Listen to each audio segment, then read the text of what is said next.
অপূর্ব সুন্দর একজন মহামানবের কথা আছে, ইউসুফ আলাইহিস সালাম। আমরা সূরা ইউসুফ পড়তে শিখি নাই এখনো। আমরা সবাই মনে করি সূরা ইউসুফ মানে হচ্ছে ইউসুফ জুলাইখার প্রেম কাহিনী, আমরা এটাই মনে করি। সূরা ইউসুফকে আল্লাহ পাক সবচেয়ে শ্রেষ্ঠ উপন্যাস বলেছেন, আহসানুল কসাস।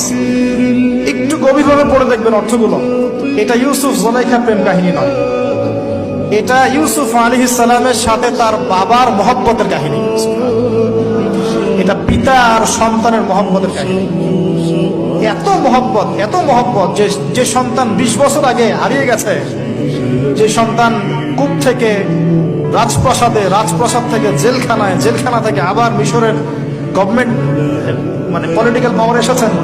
বাবা কিন্তু এটা জানেন না, কিন্তু সন্তান যখন একটা জামা পাঠিয়ে দিচ্ছে, জামা, এই কমিজটা নিয়ে যাও, আমার বাবার চোখে দিও, বাবা দৃষ্টি ফিরে